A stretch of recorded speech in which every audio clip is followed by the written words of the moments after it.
Let me suggest, therefore, that we should read Sidonius's letter to Denidius less as the nostalgic portrait of a vanishing way of life than as an endorsement of the resiliency of people who manage to find a way to live as well as they can in the circumstances presented to them. Just as Sidonius's career shows him to have been a determined survivor, so too his seemingly inconsequential story about his bath demonstrates in a profound way the manner in which culture, as subsumed in the regular habits of everyday life, is capable of being reproduced and perpetuated amid changing circumstances.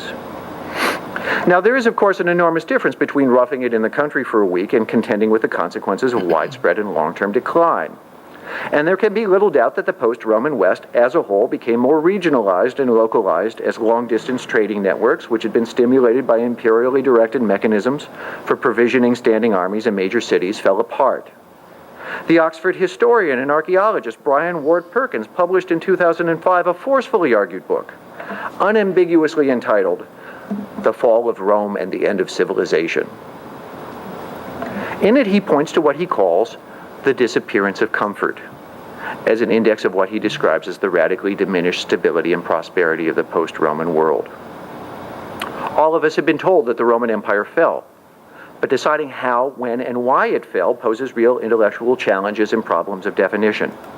The period from roughly 250 to 800 AD encompasses complex interactions and mutual influences among an astonishing array of cultures and peoples.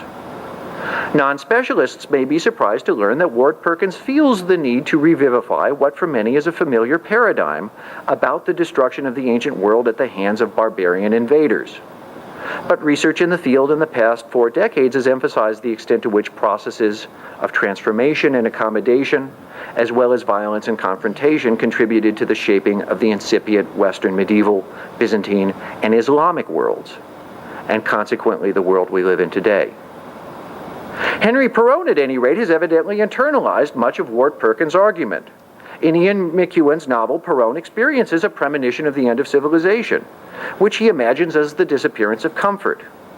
In the analogy he draws between himself and antiquity, he declines to identify himself, as we might expect, with the Romans, whoever they are this time around. Nor does he identify the malevolent forces responsible for ushering in the new Dark Ages. Instead, he imagines himself in the position of the acculturated provincial Britons left behind when the Roman authorities evacuated the island at the beginning of the 4th century. To the extent that we share with Brian Ward Perkins and with Henry Perron a sense of impending crisis and decline, and to the extent that we worry about the disappearance of comfort, what constructive responses then are available to be drawn from the past? In the first place, it should be noted that a great deal more separates Henry Perron and Sidonius Apollinaris and their comfortable hot baths than an intervening putative Dark Age. The two of them can agree about the salubrious effects of refreshing oneself in a warm and moist environment following a period of exertion in elite leisure activities, be they games of squash or riding in the countryside. But Perron's bathing takes the form of a solitary activity, suitable for private internal reveries, whereas Sidonius's bathing, a collective and social activity suitable for conversation, is more aligned with the traditional cultural practices of Finns and Japanese and Turks than it is with those of the average 21st century Westerner.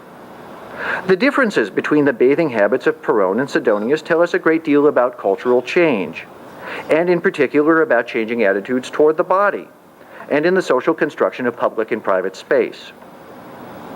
The lesson for the Obama administration in all of this, it seems to me, is that civilization is above all what people choose to make out of the circumstances they are presented with, that cultural practices are no respecters of borders and political regimes, and that both welcome and unwelcome forms of change are frequently predicated upon the behavior of people who want to experience for themselves the very comforts they observe other people enjoying. Perhaps Henry Perron should take comfort, as Sidonius arguably did take comfort, in the realization that warm baths are among the most surprisingly resilient expressions of civilization and its comforts.